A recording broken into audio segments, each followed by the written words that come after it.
All right, everybody got the verbal. It's going to be recorded, and we are ready. A little bit early. Good morning, everyone. This is Gail Bradley. We will give it just another minute or two until we officially start the meeting. I appreciate everyone participating and calling in so early. Just because we are doing this online, we want to make sure everyone has enough time to get signed and logged in. So we'll just get started probably at 9:02.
All right, for those of you who are on the online meeting, can you see our screen okay? You should be seeing the agenda in full screen format.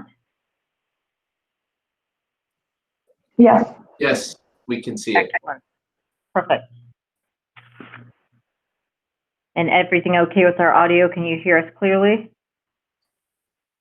Yes. Yep. Yes. All right, very good. Well, we will go ahead and call to order. Time is 9:02. Shelley, I will hand it over to you for roll call. All right, thank you. Andrew Tang. Brent Burgett. Present. Chris Salvino.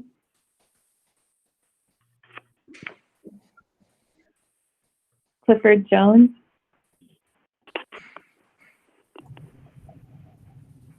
David Notrika. Sorry, present. Thank you. Debbie Johnston. Present. Franco Castro-Marin. Present. Gail Bradley. Present. Garth Gamer. Present. Present. Present. Herman Butler. Present. Simon Feiserfon. Present. Jeff Barkas. Present. Judy Baum.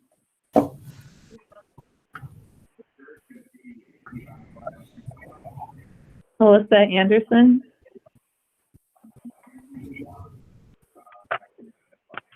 Neil Williamson.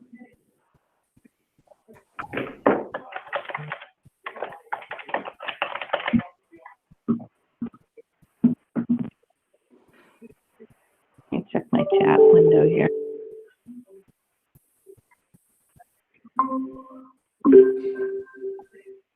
Is Neil Williamson, were you able to get audio?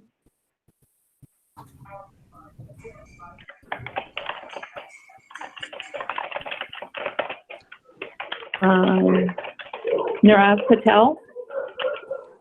Sorry, not the dog. Philip Johnson.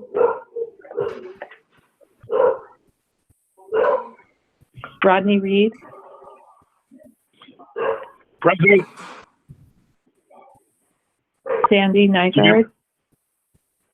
Present.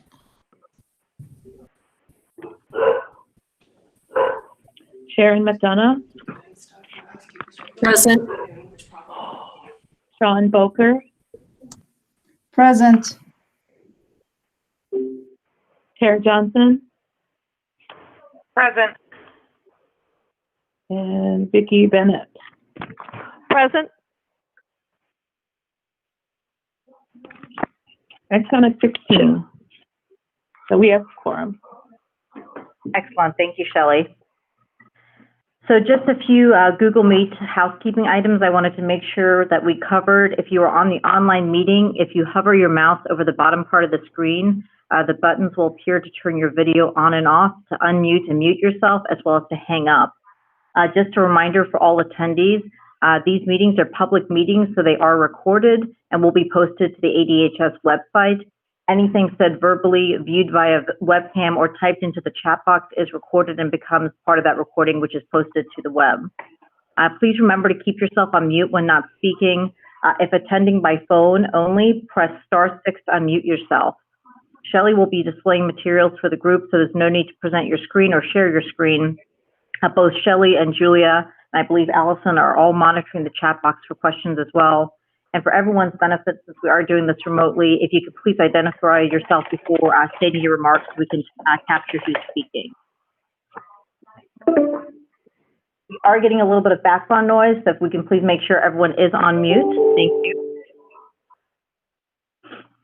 For the attendance report that is attached and in your packet, it looks like we are doing quite well with attendance. I think the online meeting certainly helps that format, so we appreciate everyone being so flexible and working with this online meeting format. In regards to vacancies, we have one vacancy currently. This is for a representative from a federal Indian Health Services organization. Looking at the roster, there are some terms that will be expiring at the end of January. If you are interested in being reappointed or you're seeking to fill a role on the board, you can go to the governor's website. You can also send your CV to Shelley for STAB, and she can send this to Director Chris for consideration.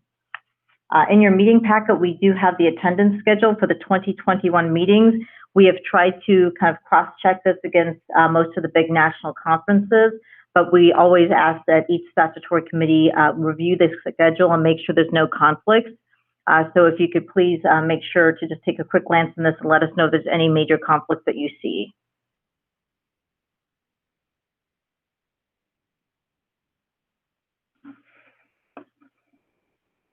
All right, hearing no conflicts, we will go slightly off agenda here. As I'm sure everyone knows, Terry Mullins will be leaving us as of September 25th.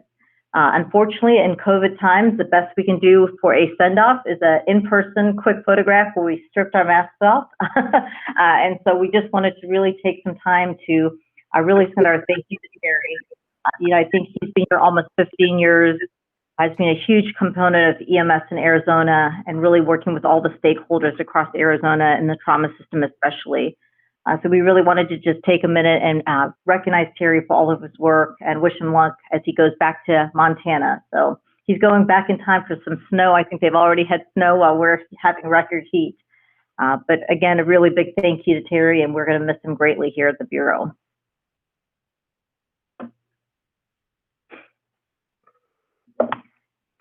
Last opening remarks from me is just regarding our dashboards. We have developed, or I shouldn't say we, but the Bureau of EMS, led by Voxel and her team, had developed several dashboards which are posted on the Bureau's website. These are especially useful for trauma. I think you guys have been able to see the trauma tableau dashboards that are being put together and posted on our website as well. So these are publicly available. If you wanted to drill down to your county and try to pull specific trauma data, those are available. And so we really wanted to make sure that you please take some time and explore that.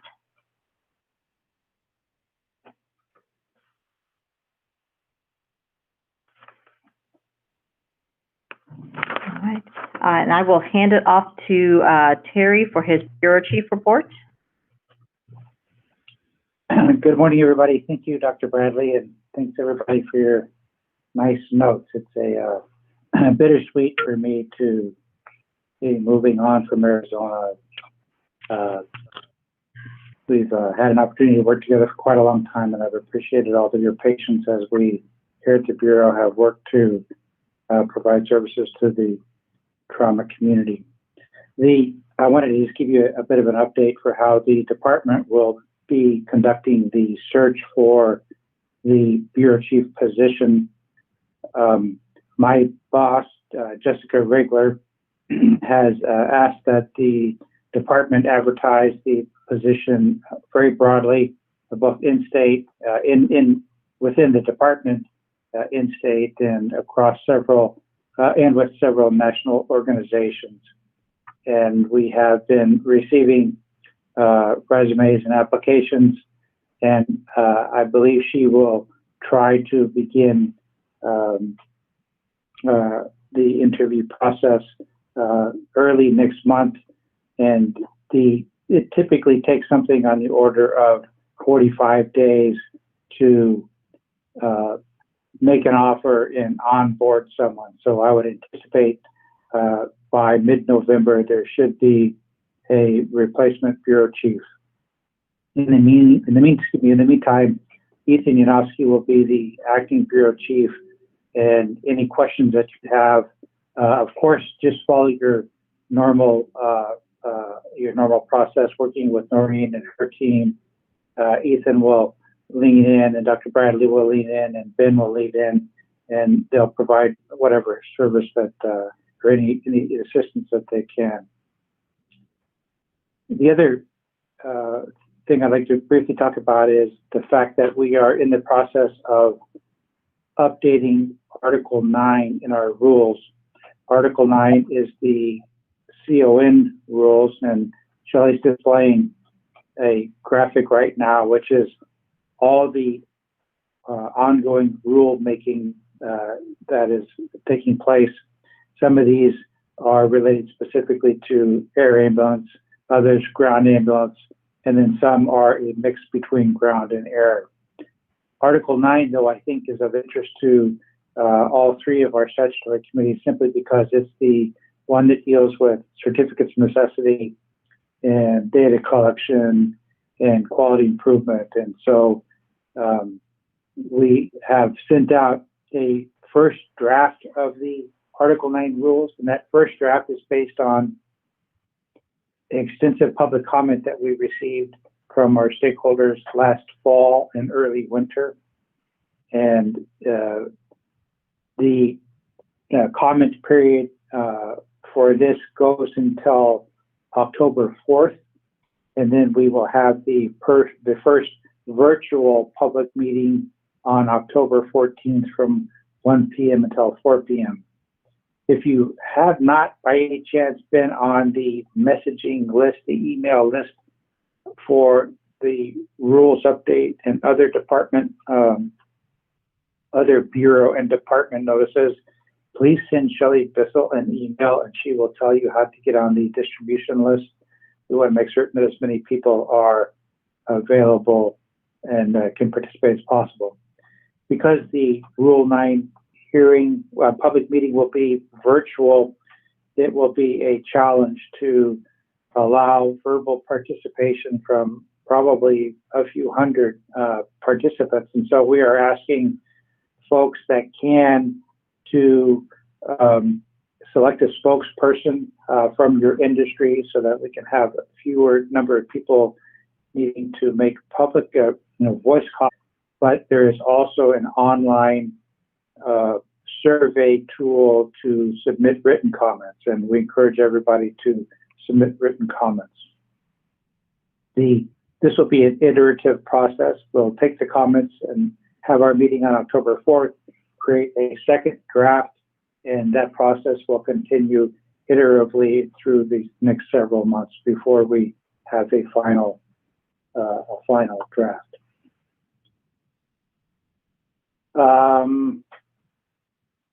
The other thing that I wanted to talk to you about relates to some conversations that I've had with Dr. Bradley and our team here at the Department of Health, and that is a sense that perhaps we have not provided members of the staff with sufficient topics and activities as part of the State Trauma Advisory Board, and that we're not effectively using your time, and which is something that we are very interested in making certain that we do. So we reached out to the other states and have summarized information about what activities they do with their State Trauma Advisory Board. And Shelley, can you present that document? It should also be in your packets and on the agenda for the, yeah, there it is, the agenda that you received. We summarized the activity as follows.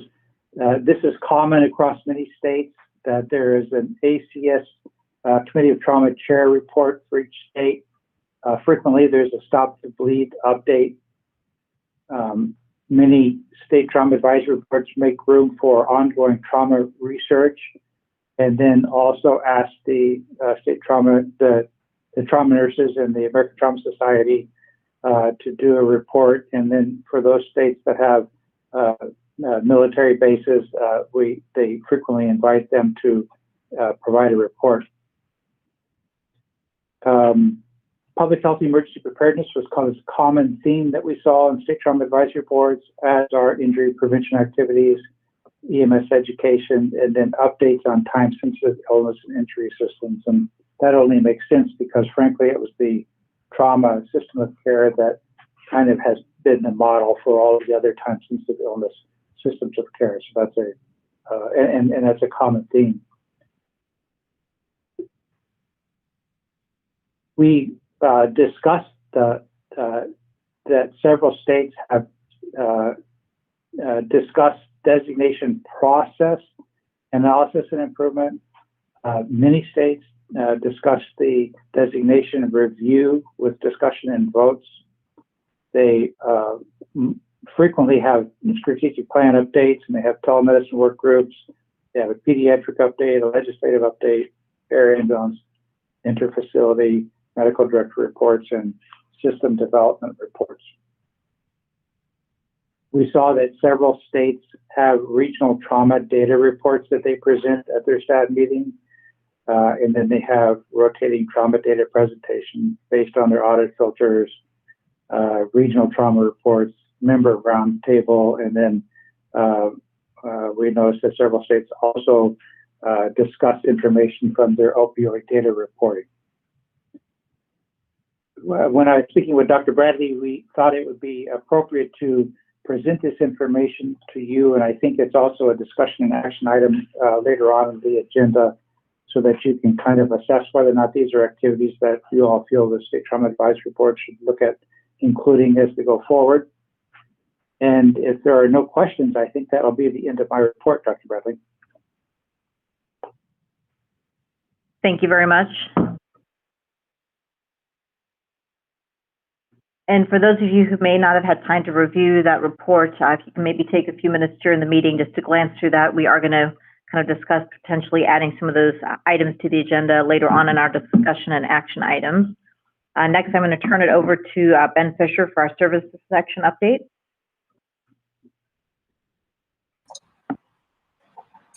Morning. I've got a couple things to run through really quickly. Vatsal will present the STAB report as an action item here later this morning, but I do want to let her present some of the data that we have collected related to COVID, cardiac arrests, and deaths. We know this has been kind of interest nationally, and so we have produced some information, and Shelley Vatsal is going to share her screen to show the Tableau dashboard of cardiac arrest data real quickly.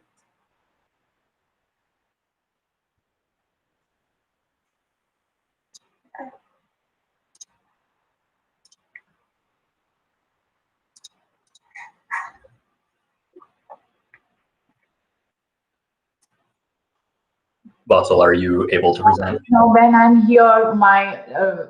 I have some technical difficulties with the Tableau.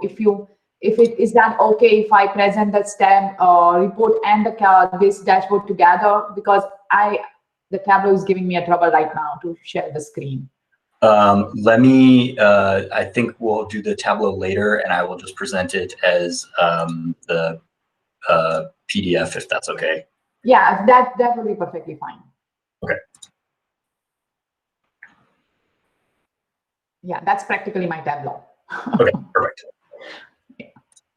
All right. So what we did over here is, we, as many other states and I think other countries have started observing cardiac arrest cases during the COVID period, and we wanted to do the same using our EMS registry, to replicate, to see if we find the similar kind of findings in Arizona too. So we queried our AZPS registry for 3 years and for the same number of months from January to July of 2018, then 19, and then 2020. And we restricted these after removing some of the calls, cancel calls and everything. We restricted it to 911 call, and then to see the cardiac arrest primary impression came up how many times during these months. As you see in 2018 and 19 in January, let's say the first graph, the number is increasing in 2019 and slight increases there in 2020 also. We saw the similar picture for the February and March. There is slightly increase in number of cardiac arrest cases from year to year, from 18, 19, and 20 in the month of January, February, and March. But then what we saw in April, May, June, and July is, if you see for 2020, number of cardiac arrest cases increased slightly higher, compared to the 2018 and 19. In April, in May, in June, again the gap increased, and in July, really high number compared to the previous 2 years. And then the second graph below it talks about the cardiac arrest percent, and what that means is that the percent of EMS impressions that made up cardiac arrest. So if I to interpret it in 2018, in the month of January, 1.3% of all the EMS incidents were of cardiac arrest.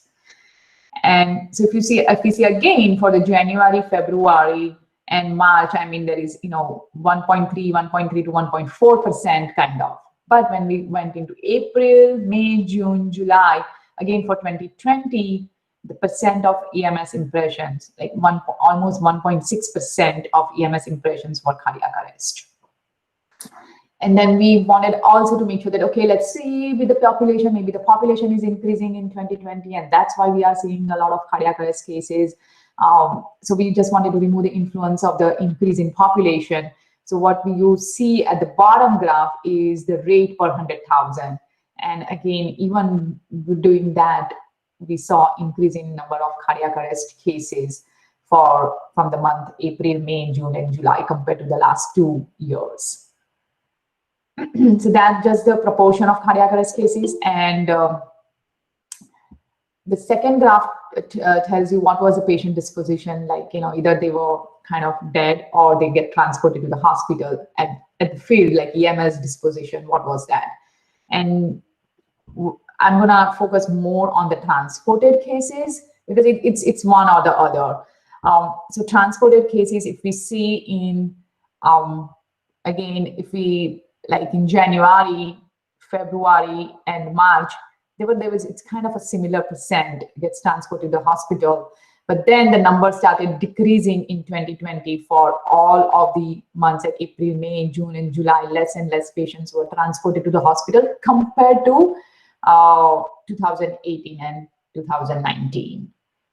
Like in July, if we see 34% of the patients were transported to hospital compared to 44% and around 2%, okay, in 2019. So that's what the data says, that less patients are getting transported to the hospital, and there are more cardiac arrest cases during these COVID period into 2020. That's it. I think, Ben, if you want to add anything else to this. No, thank you. We hope to publish some of this information here soon. Obviously, this is of interest, so we understand that people want to get a copy of it, and we are working to get some of this information published to stakeholders. Thank you, Vatsal. Other couple things. So Gail mentioned we do have additional dashboards on the Bureau website on the DQA page on the left-hand tab. If you scroll down, we've created a new one that's just a data visualization tab. And so we're trying to add all of the dashboards as we get them created. We do have a couple more in the approval process. So hopefully you'll see some more data dashboards shortly. And we always welcome feedback on those. So please let us know if there are things you would like to see, or don't like. Don't tell us if you don't like anything.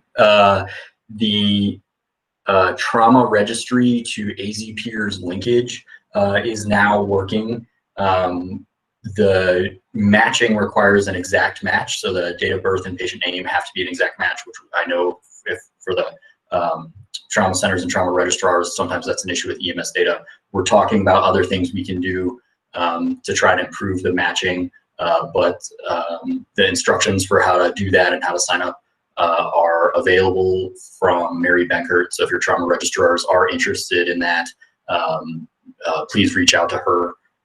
We're pretty excited to have that project done. And then the final item I have is at EMS Council, we're going to talk a little bit more about the Cactus program going forward. I know at these meetings, everyone has been very patient while we have troubleshot some technical issues with the Cactus program on our end, and it's kind of gotten to a point where the reports are no longer timely enough for EMS agencies to implement QA change. So we are evaluating alternatives that we would present in January and then vote on the future of the Cactus program and sort of what that would look like. What I can say definitively is the Bureau is committed to creating a data standard that agencies have to meet. And we want to make that as low work for agencies and personnel as possible and as understandable as possible. But unfortunately, the technical limitations had gotten to the point with the Cactus program where we felt it was becoming more work for agencies and for us than we were able to rapidly implement any sort of QA process. So we'll talk more about that at EMS Council if that's of interest to you. And then I think the very last thing is we have an intern this year who she's an MD, MPH student who is, we just sent out her survey that includes some needs assessment items for the Bureau. And so we're asking EMS agencies to please fill that out. So if you are a base hospital or EMS agency, please encourage them to complete that. We only need one response from an EMS agency, and it only takes about 10 minutes to complete. But that information is only used internally, is non-regulatory, and it helps us sort of decide what we need to do for the future of EMS that is non-COVID related. So please encourage people to fill that out. I think that is all I have, and I will turn it back over to Gail. Thank you very much, Ben. I saw Amber Rice's question regarding the transport. This is specifically only to cardiac arrest patients only. So this is primary impression cardiac arrest is what the EMS provider selected to get into this data set. We did notice, and I think, trying to surmise what the cause of the change from transport to non-transport could be multifactorial. I think we recognize a lot of patients have not been accessing the 911 system, their primary care, or going to the hospital. So a delay in seeking care can certainly affect our transportation rates. Before we move on to the standing committee reports, any questions regarding any of the Bureau report items?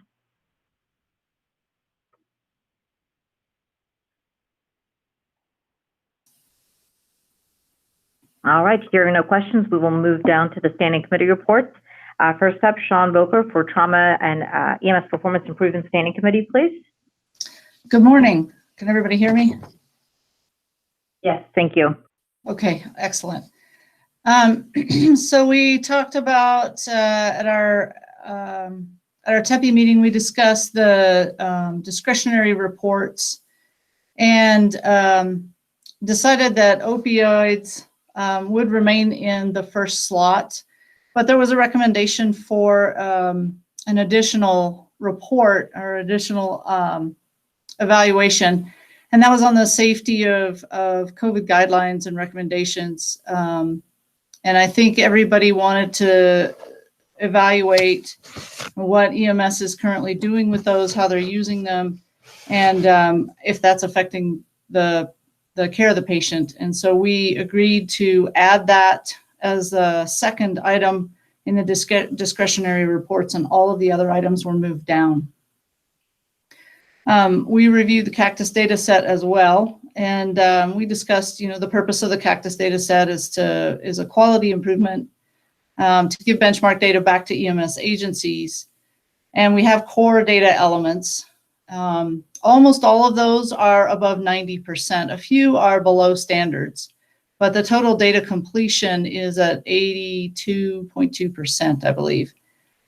We talked about eliminating some of the data points from the data completeness, but still retain them in the data set.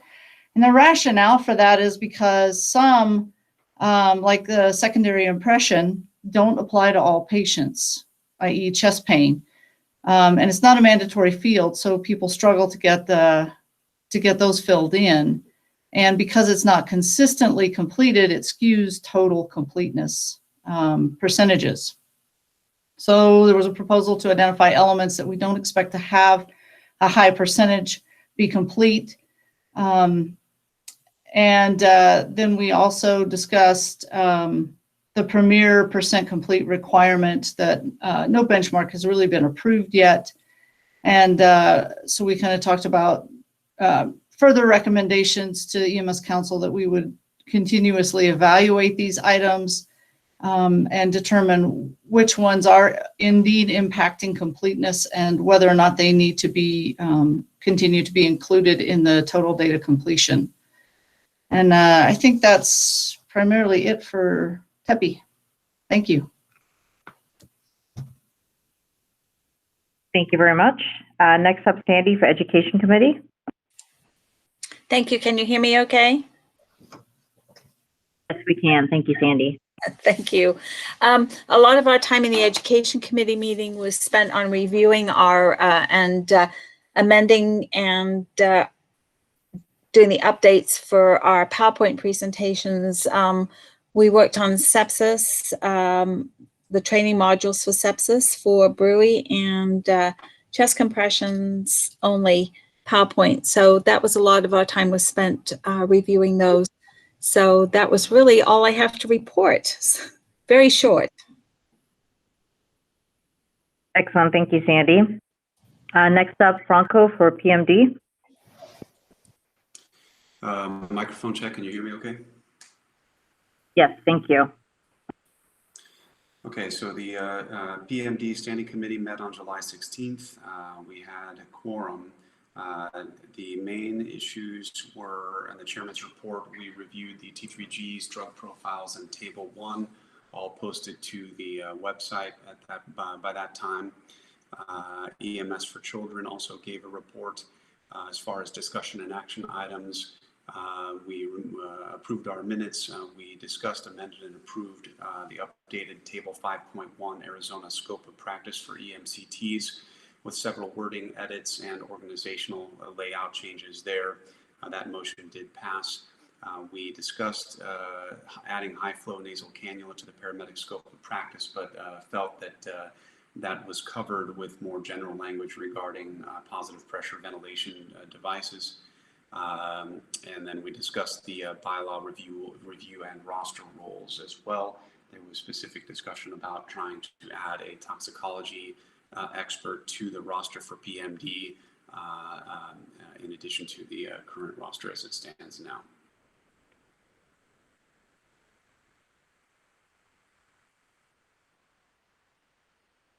Excellent. Thank you very much. Next up, Trauma Managers Work Group, Kara Mitchell.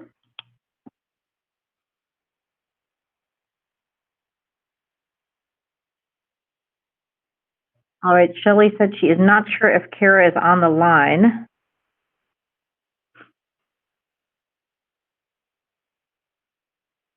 Is there anyone else that was on the trauma managers work group that would like to give an update?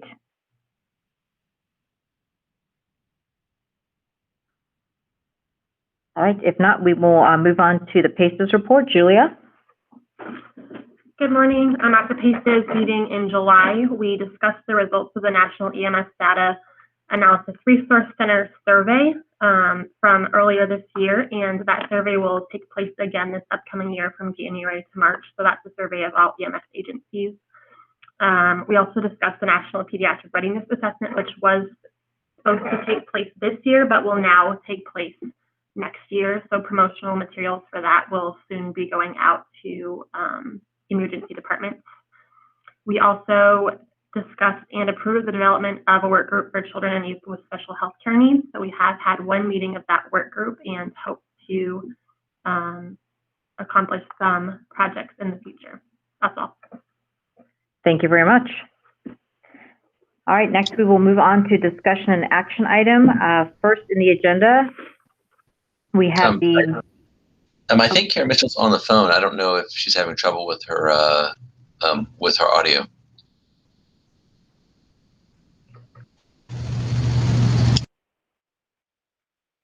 Kara, are you there? Hi, can you hear me?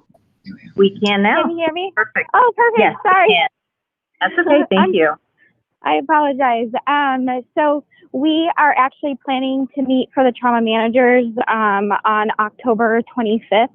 And we are actually going to be talking at the trauma managers group about the connection between the registry and ALScripts and how our programs can be better to utilizing that program. So we actually have that on our docket for our October 25th meeting.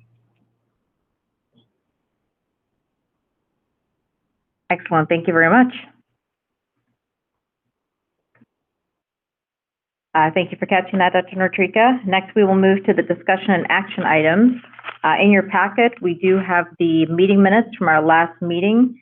If I can get a motion to discuss, amend, and approve the staff meeting minutes from May 21st, please.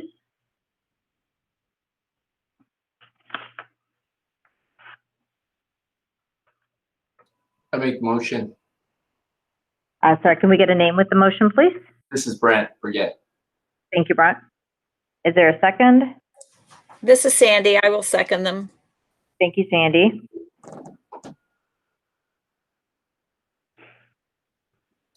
We will scroll through the minutes. If anyone reviewed them ahead of time, are there any amendments that are needed to be made to the minutes?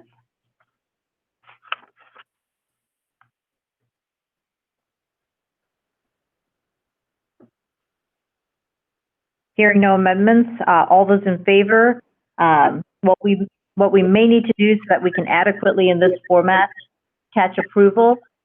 Shelley, do you want to just run through the roster for A's? For a roll call vote. Yes, and we can run through just to make sure there's no what people's votes are. All right, Brent Verbiget, aye to approve the minutes as they stand. Aye. David Natrika, I'm sorry, what was that? we're doing a roll call vote to approve the minutes as they stand. Approved. You can vote. Oh, okay. Debbie Johnston, Aye. Franco Castro-Marin, Aye. Gail Bradley, Aye. Garth Gamer, Aye. Aye. Herman Butler, Aye. Ayman Fizerfan,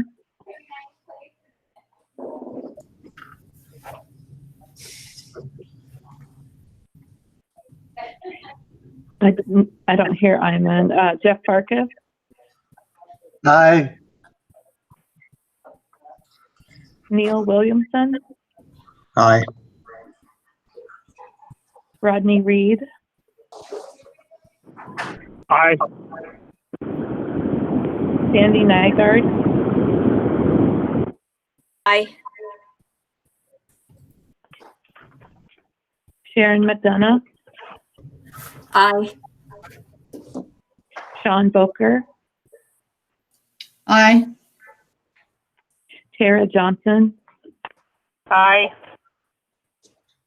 Vicki Bennett. Aye. Okay. Is there anyone that I did not call your name that's a member that wanted to vote on the minutes?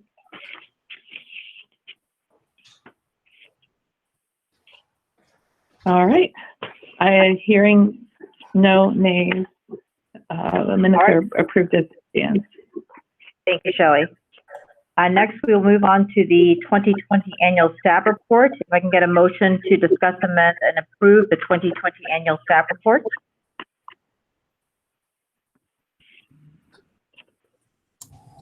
So moved, Castro Marin. Thank you. Can I have a second, please? Second. McDonough. I think that was a second with Sharon McDonough. Is that correct? That's correct. Thank you very much.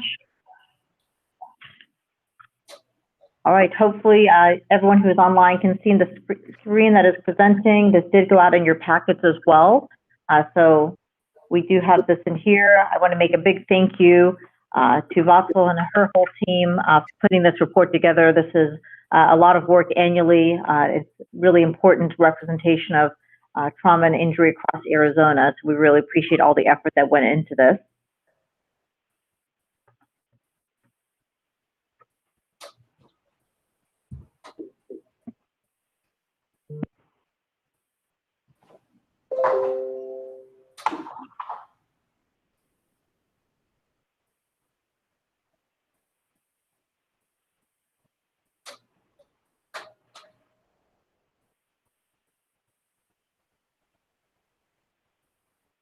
For those of you who have had time to review this, since it is quite a large report, if there's any specific areas and pages that you'd like to review, we can certainly address those as well.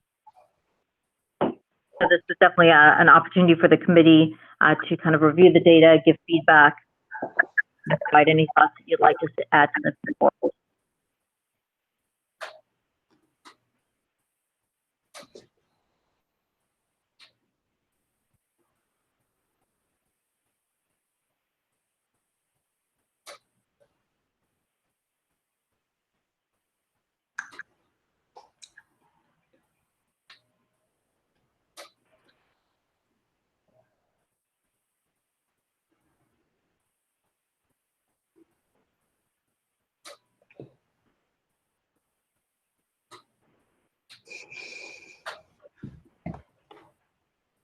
One of the things that I did note that was interesting, kind of looking at the trauma incidents and rates, we do see that we've had a steady increase in trauma incidents year after year. I know there was initially thought that some of this was due to the increased number of level 1 trauma centers. However, that number has been fairly stable, and we still continue to see a rise in trauma and injury across Arizona.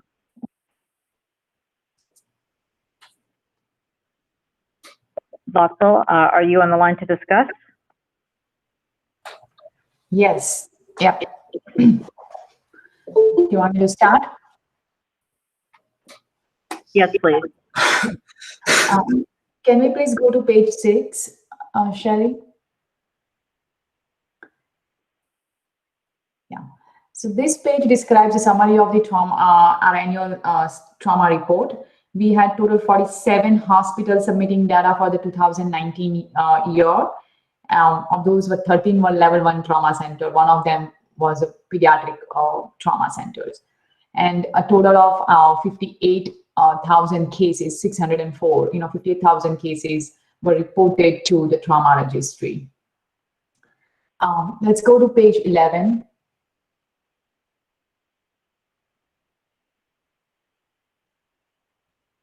Yeah, this is what Dr. Bradley was talking about, as we see this is the first graph talks about from 2010 to 2019, we have a steady increase in trauma rate over the years.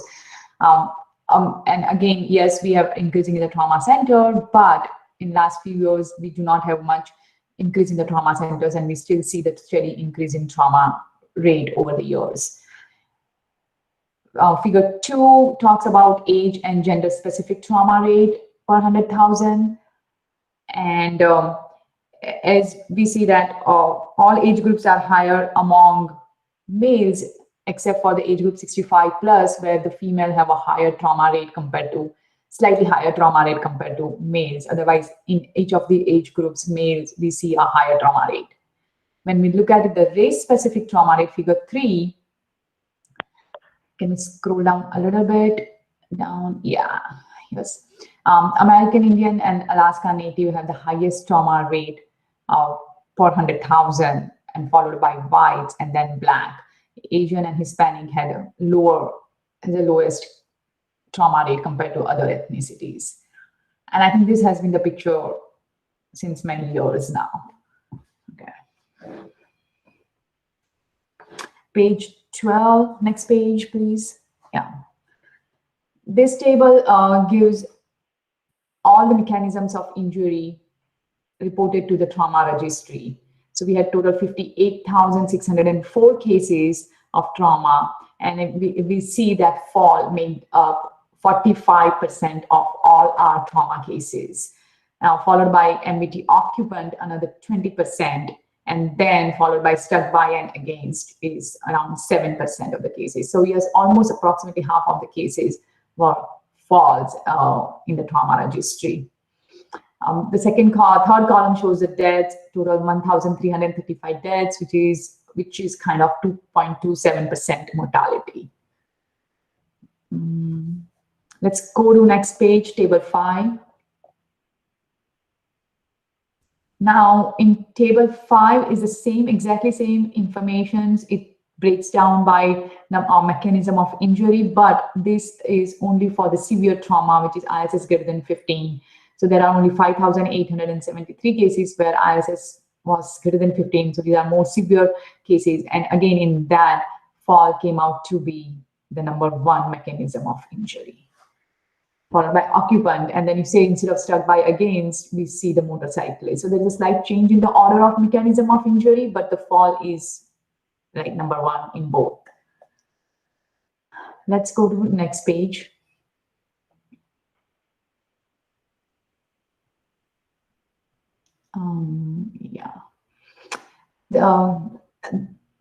Slightly below. That's a trauma rate per top 6 mechanism of injury. Can we go to page, is that page 14? Yeah, okay, here. That's gender specific trauma. That's the one, figure 5, sorry. Yeah, figure 5. So what we see over here is a difference in the mechanism of injury by gender. And in female, what we see is that fall 54%, so more than half of the cases were falls, whereas in male, 37% of the cases were falls. Then MBT occupant, almost quarter of the mechanism of injury among female was MBT occupant cases, whereas in male, 16% MBT occupant. But then we see some other, like stuck by against is 9% among male, whereas it's 4% among female. So there's a slight difference in the mechanism of injury by gender. Female mainly falls, more than half, whereas only 37% in male. We'll go to page 15. Now this describes the intent of the injury, this page. So there are unintentional injury, assault, self-harm, and legal or war. So what was the intent of injury? And 88% of our cases were unintentional. And if you see in figure 6, can we, no, down, on the same page, but figure 6, yeah, figure 6, that shows the unintentional injury over the year is the one which is likely increasing over the years. And then the figure 7 talks about, if we scroll down, yeah, gender difference by the intent.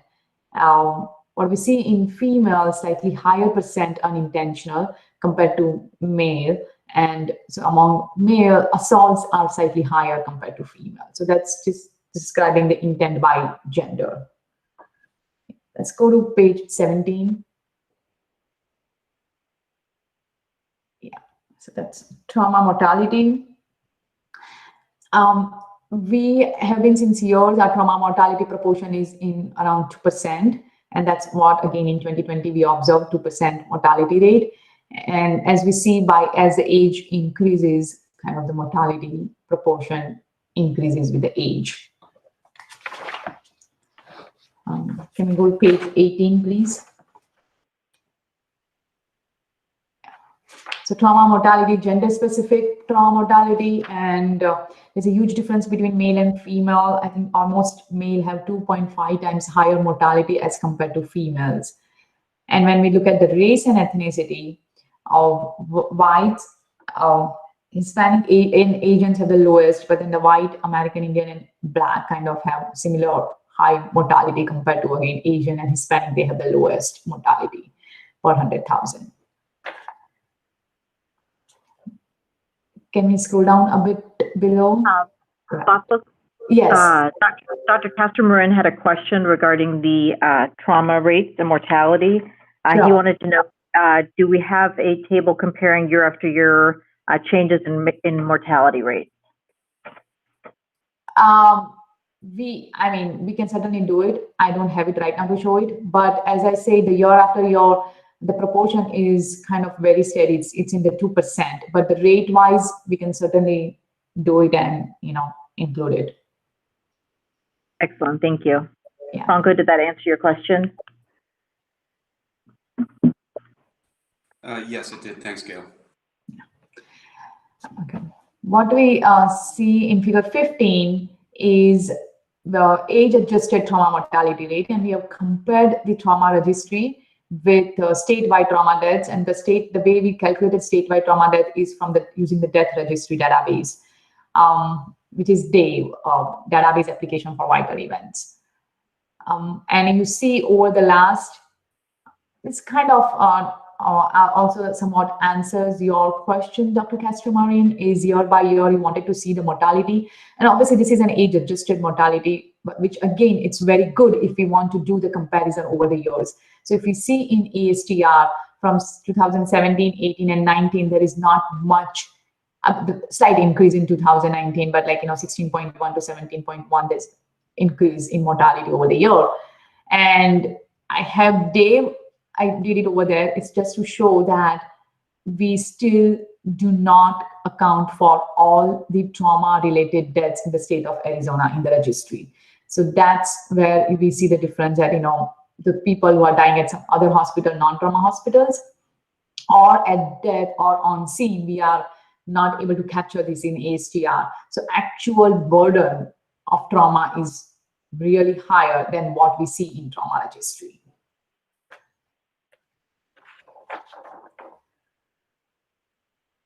We can definitely get, as other questions, mechanism of injury from Dave, and yes, we can get the mechanism of injury from Dave. I will write it down, make a note of that.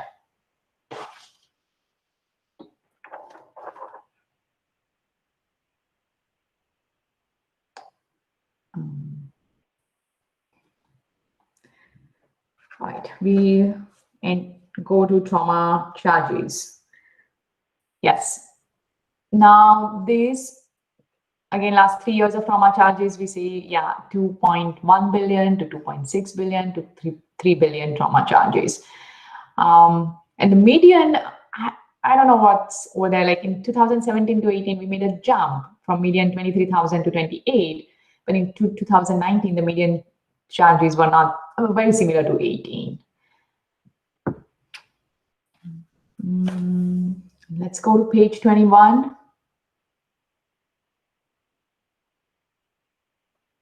Okay. Drugs and alcohol. So we have overall 13,000 cases, which is 23% of our trauma cases had either suspected or confirmed either drug or alcohol was present. So almost a quarter of the cases of trauma registry cases had either drugs or alcohol suspected or confirmed use was there. When we look at the age-specific proportion, the green is drug and the red is alcohol. And we see that by age group, the younger age group, we can see that the drug is more compared to alcohol. almost like quarter among 18 to 24 and 25 to 44, if we see like, quarter of the patients had either drug or alcohol present in their system or suspected, when involved in trauma.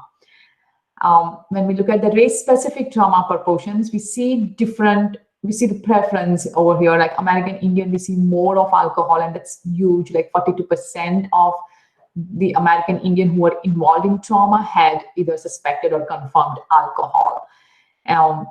Whereas in African American, we see that drug is more, like 21% compared where only 12% alcohol. Among all other ethnicities like white, Hispanic, and Asians, we see this either drugs or alcohol, it's almost similar.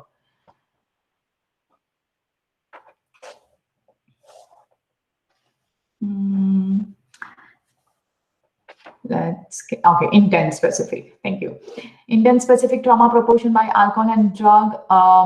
As expected, if it's an unintentional trauma, we see around only 10% of cases had either drug or alcohol. Assaults, then it jumps. If it's assaults, it's intentional, more likely that you have either a drug or alcohol in your system, and that's what our data shows. Yes, 32 to 38%. Self-harm, the same thing. We are going to see more influence of drug and alcohol. So in unintentional, around 10% the cases.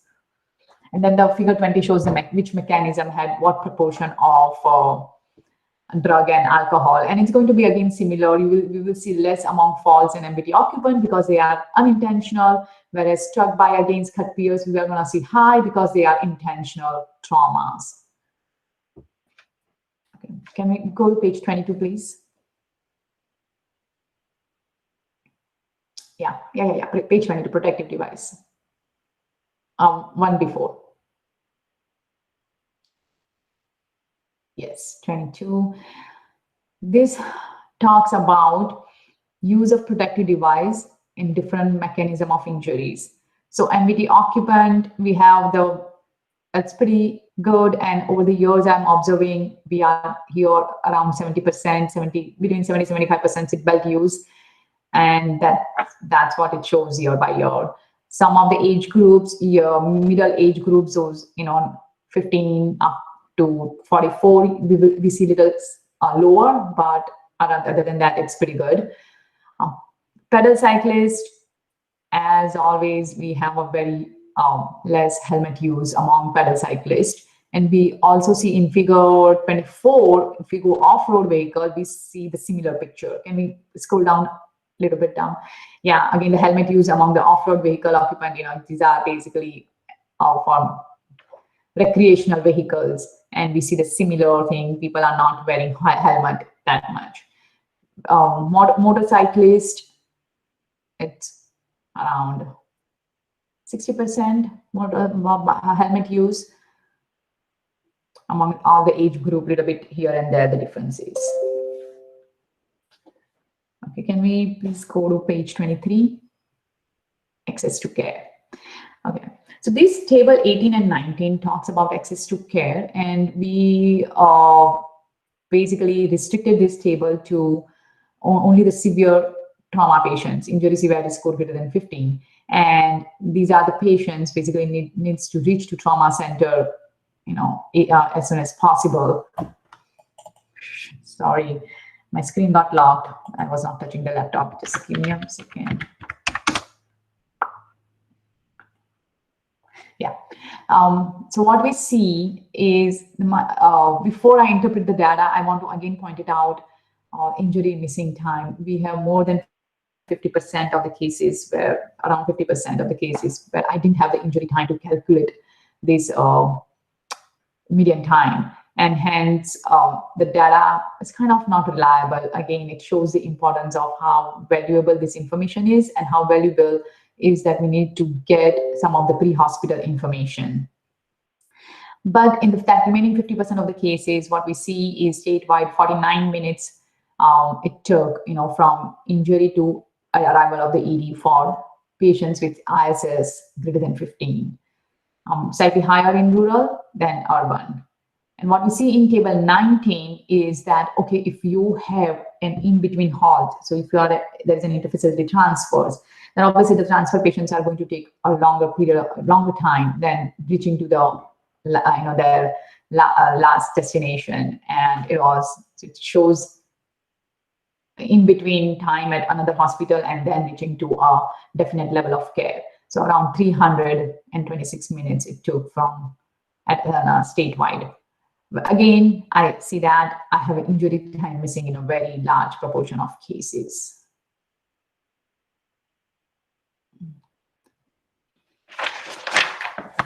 Okay, can we go to page 24, please?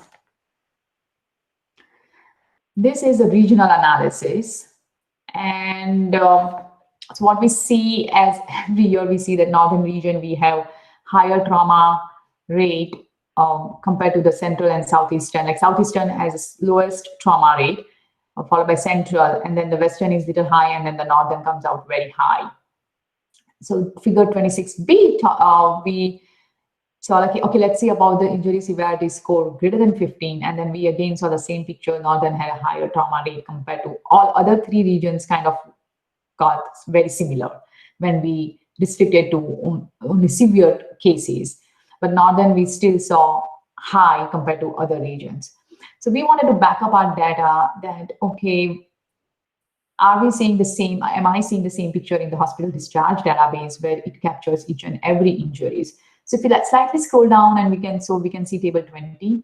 So this year what we did, if you see the last column, so first column, it talks about all trauma patients. So that is our ASTR cases. And then the second column talks about severe trauma patients, again from the trauma registry, but restricted only to ISS greater than 15. And then the last column, what you see over there is injury cases. And when I say injury cases is based because they come from hospital discharge database. Though it's still not, I have a limitation over here, is that the region of injury in our trauma registry is calculated based on the county of injury, whereas hospital discharge database, they do not collect information on the county of injury. So the proxy for that, the best what we could do is the county of residence, and that's what hospital discharge has. So yes, the region definition would be, it differs slightly, but this is the best we have under the circumstances. So based on that, what we found is still the same picture, that northern region and western region, if we see, have a slightly higher injury rate compared to the central and southeastern region. Not as huge of a difference what we see in the trauma registry, but still they have a higher. So like northern region has 8,321 cases per 100,000 compared to central, which is 7,604 injury cases per 100,000. Can we go a little down? Mortality rate, I want to see the figure 27. So now saying that, okay, we do have higher number of cases in northern region and western region. When we look at the mortality and when we look at the injury severity score, mortality by injury severity score, we don't see much change, difference between the region. And I think yes, that's good. Like, you know, we see around, and the mortality rate is anywhere between 16 to 19 among all the 4 regions. Can we go to page 28, please?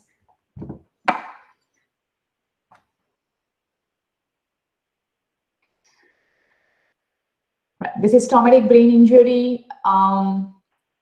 As we see in traumatic brain injury, so the first table of traumatic brain injury is divided into major TBI and minor TBI, and it is based on the CDC definition, and the classification is based on CDC definition using ICD-10 codes. Table 27, which is on the next page, it's basically, or maybe another page. Yeah, table 27. This is based on the Glasgow Coma code using the GCS, the TBI classification. Can we go back to, but I think we see still a similar picture in both the tables. So over here, if we see less than 1 year old and 1 to 4 year old, that's where we see a huge number of proportion incurred TBI. And then elderly, we see after that elderly patients, we are seeing more of a TBI compared to the in-between age groups. And can I see the graph below that? Yeah, and this talks about, okay, which mechanism of injury have a higher proportion of traumatic brain injury. And if you see all kinds of motor vehicle traffic accidents, MVT motorcyclist, MVT pedal cyclist, MVT pedestrian, which totally makes sense. You know, these patients have almost like half of the patients got traumatic brain injury. And we also have like with their child and adult abuse, again, it makes sense, you know, they are more likely to get traumatic brain injury compared to other mechanisms of injury. Let's go to page 30.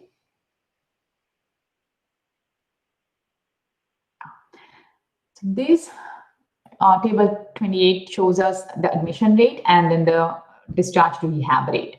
So if we see total number, there was 33,443 trauma patients out of all the 58,000 we talked about in the beginning.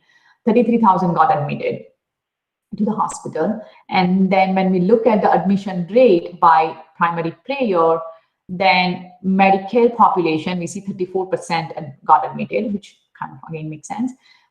Then followed by excess and private has similar distribution, like 30%. Self-pay, only 5% got admitted. And those patients who were admitted, okay, then how many were discharged to rehab? And as we see, Medicare patient has higher rehab proportion compared to other insurance. And then the excess and private, excess is lowest, 5%, and then the private is 8%. So overall, like 8% of patients who got admitted were discharged to rehab. That's what it is saying. And then I divided into, okay, ISS less than 15, then how many are discharging, and ISS greater than 15, then how many were discharging to rehab. And obviously with the more severity score, you will see higher proportion getting discharged to rehab. And then the table 29 talks about the rehab proportion by region. And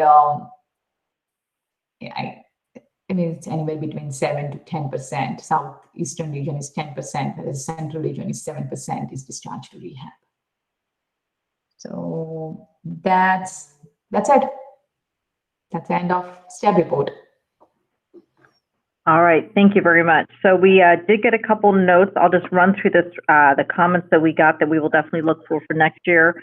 One was to include year-over-year changes in mortality rates, mechanism of injury from Dave, and look at falls and getting into more details about that. Are there any questions or comments from the group regarding the STAB report?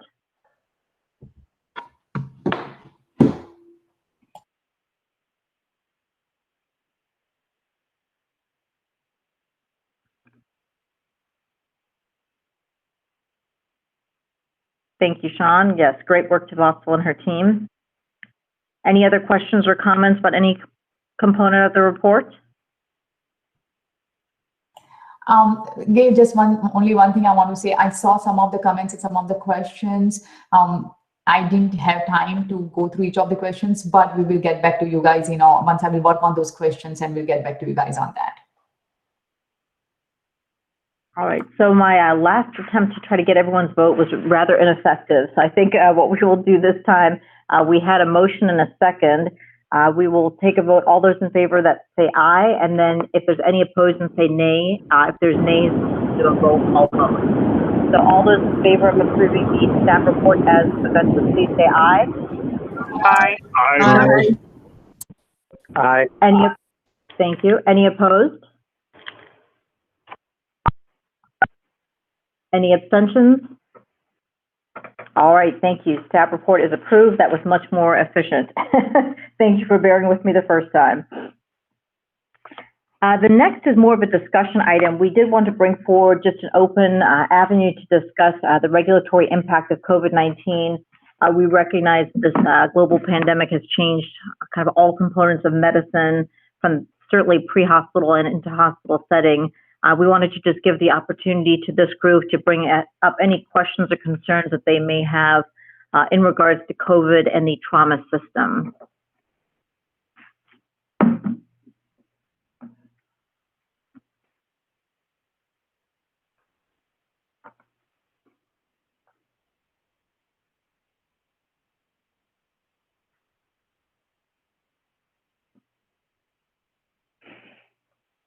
All right, hearing none, we will move on to discuss and approve future STAB project/agenda items.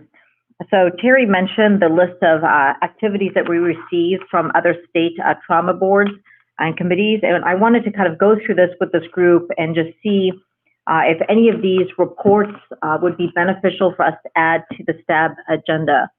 Really, our job as the Bureau staff is to kind of help coordinate this meeting, but this meeting is really your meeting to run in terms of what topics you would like covered and discussed.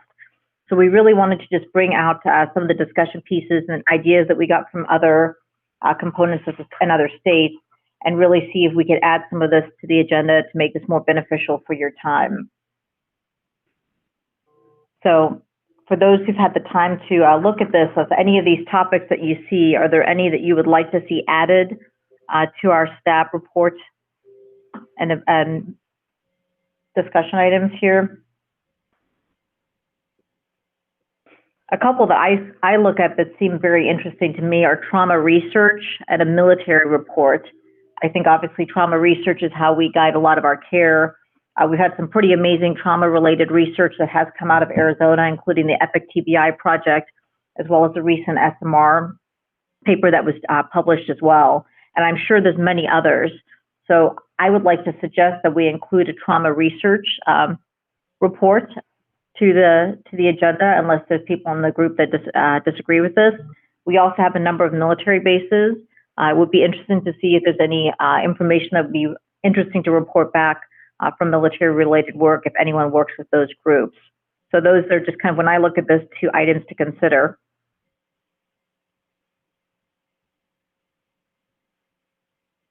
Any thoughts on those items?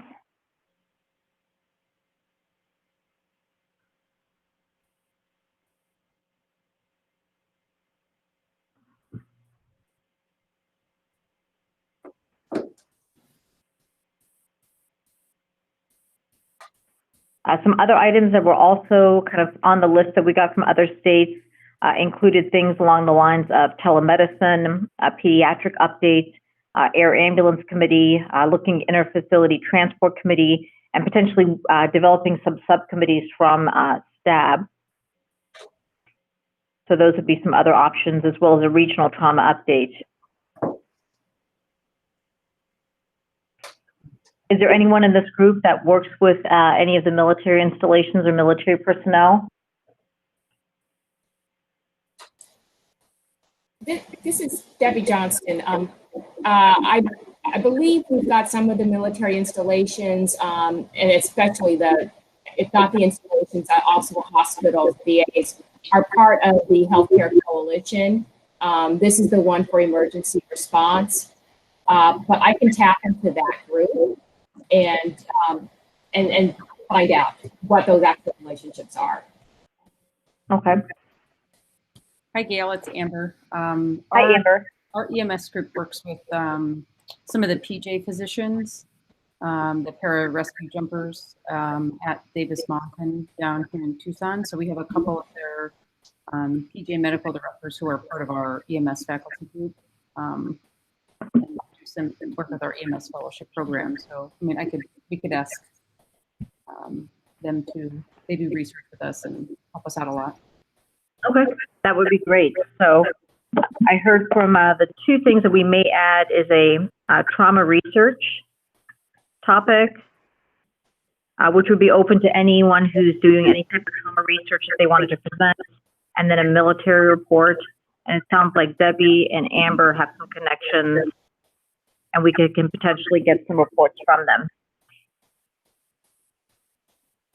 Any other ideas from this list that you guys see? We certainly want to include as much as possible to make this worthwhile for your time. Hey, Gail, this is Andy Tang from Tucson. Hey, Andy.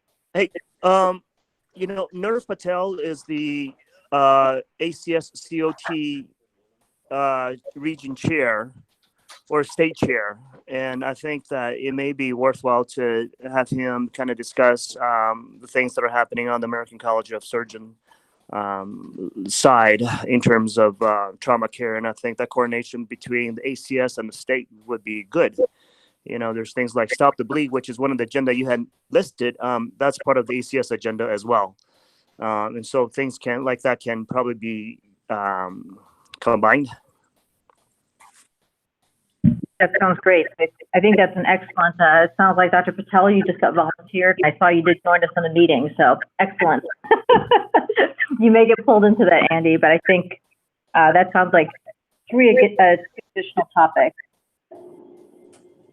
Hi, Gail. This is Matthew Nichols. Hi, how are you doing?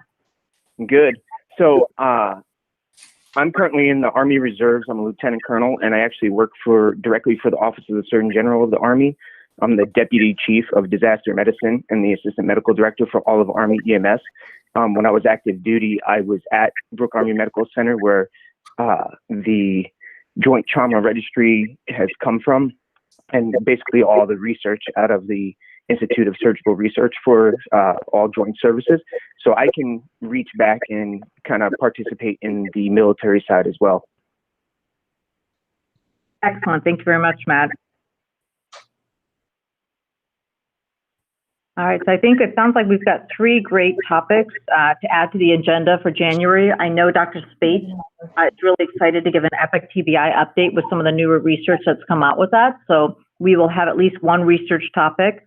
And it sounds like we've got three connections to cover military. And then between Dr. Patel and Dr. Tang, I think we should be able to get an ACS COT report as well. So. And Gail, one question in regards to the research component. Are we looking specifically for trauma research that's related to pre-hospital care, or are you looking for reports on research that's just across the whole spectrum? So really, that's up to this committee to decide. Certainly the State Trauma Advisory Board oversees the trauma system, which includes from pre-hospital care. So I think that's really up to this committee's decision. I think it's exciting just to hear potentially what research is going on that's trauma related in the state. So my thoughts would be to include both, but I would leave that up to this committee to decide. Okay. Gail, this is Sandy. Do we think perhaps a legislative committee might be of interest, considering a lot of what we do is tied to the legislature? Sure. I think the committee development, that's something that's always kind of subject to the Bureau's workload. So I think subcommittees are great. I think that definitely if we have the time and workload capacity, I think the legislative committee is an excellent one to consider. So I would put that as our top, unless someone feels otherwise, as our top committee if we have time.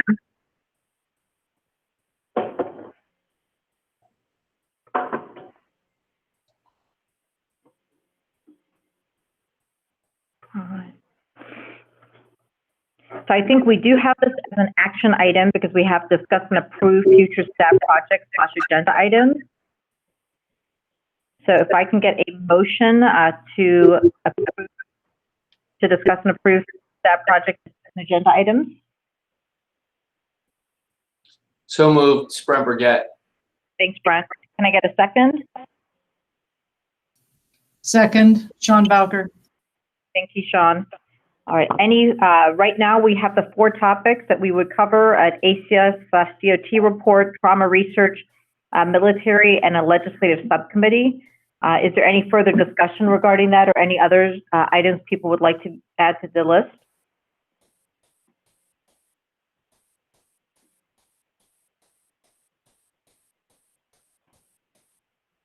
All right, hearing no further discussion, we will use the same method for approval. All those in favor, please say aye.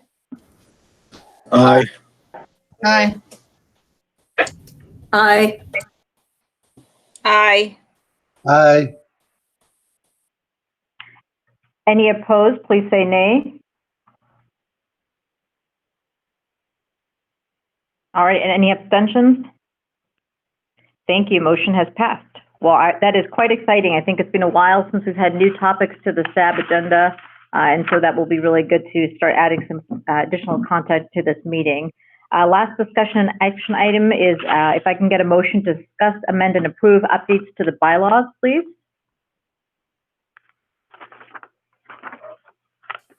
So moved. This is Sean Bowker. Thank you, Sean. Can I get a second, please? Second, Brent Burgett. Thank you, Brent. So the minutes are projected. They are also in your meeting packets. We are tasked with updating our our bylaws every 3 years. So we are due to have these updated by the close of 2020. There is a key at the top. So green highlights and strike through are bureau updates. Yellow highlights is from subcommittee. We did have a work group that met with members from all 3 statutory committees. This went back to Dr. Johnson, who was the chair of that committee. After the bureau had their additions, they did not feel that they needed a second meeting. And so these are the proposed minutes that we are, I keep saying minutes, proposed bylaws that we would like the committee to consider.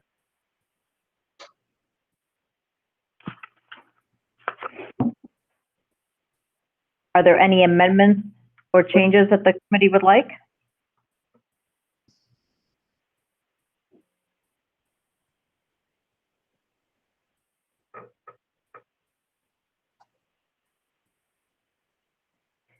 All right, hearing no changes, we're going to do a vote again, same method as the previous vote.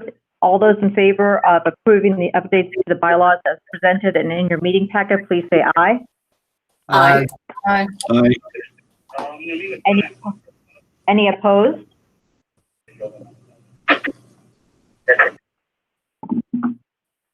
All right. And any abstentions? Thank you very much. The bylaws have been updated as presented. Next on the agenda is items to be considered for the next meeting. I know we did cover that in some degree, but we wanted to open this up to anyone who had further items they'd like to have consideration for the next meeting.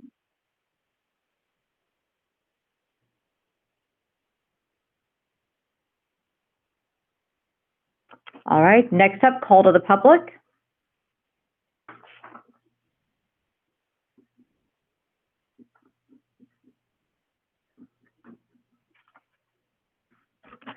All right, attached is a summary of current events. I will not read through these because we recognize that these are changing constantly and many of these are moving remotely.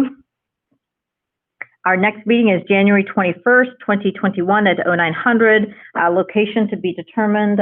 We will likely continue to have the online format moving forward. Hopefully at some point we can all get together in person once again. I need a motion to adjourn the meeting, please. So moved, Brent Burgett. Thank you. Second? Second, Debbie Johnson. Thank you very much, Debbie. All right, meeting is adjourned. Thank you everyone for your participation. We really appreciate it. Thank you. All right, bye-bye.